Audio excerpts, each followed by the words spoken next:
حي على الفلاح.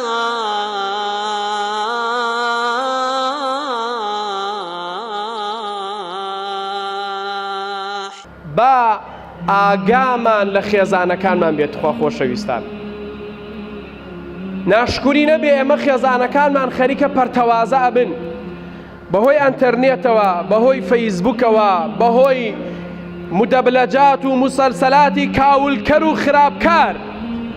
ئەبێ ئێمە عیلاجێکی خۆمان بکەین، تاکەی بڵین قەی ناکە، تاکەی بڵین کورە خۆ تەعسیرمان لێ ناکە. تا ناخۆشەویستەکانم، مانگی ڕەمەزان مانگی سین و زەرف و کافتریا و موسەلسەلات و مدەبلەجات نییە. شەهر و ڕەمەزان خوای پەروەردگار قەراری داوە شەهر القورئان. مانگی ڕەمەزان مانگی قورئانە، مانگی سیامە، مانگی بەدرە، مانگی فەتحە، مانگی تەراویحە. کەی مانگی سین و زەرف و کڵاوێن و کافتریا و کات بەسەر بردنە. ئەم کاتانەی مانگی ڕەمەزان ئەگەر بە پارەش بێ ناکردرێ. ئەی باشە ئێمە نازانین لە ڕەمەزانە خواگیان یەک فەرزێک فی هەفتەکە، یعنی یەک نوێژیەکی فەرز ئەلەو ڕەمەزانەیە بیکە خوا هەفتا فەرزە بۆ نووسێ.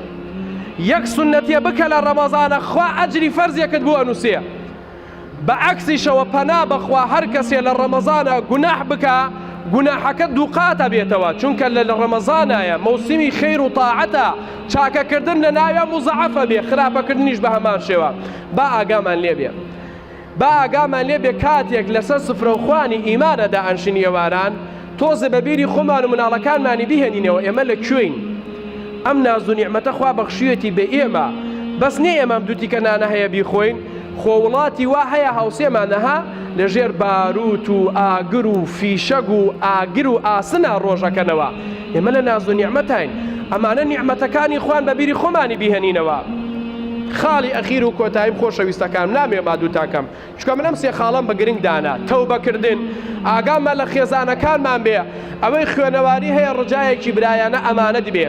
با لەم مانگی ڕەمەزانە ختمەیەکی قورئانمان هەبێ بە جەماعەتی، تەفسیرکردنی سوورەتێک لە سوورەتەکانی قورئان بە خێزانی هەموو شەوێک. لەخوا بەزیاد بێوانە تەفسیری کوردی زۆرە گەڵ عەرەبی نازانم، بەدەیان تەفسیری کوردیمان هەیە. سوورەتێ لە سوورەتەکانی قورئان دیاری ئەکەم، هەموو شەوێ دوای تەراویح لەگەڵ مناڵەکانماندا ئەنشم 10 دقە چارەکێ لە خزمەتی قورئانە ئەبین.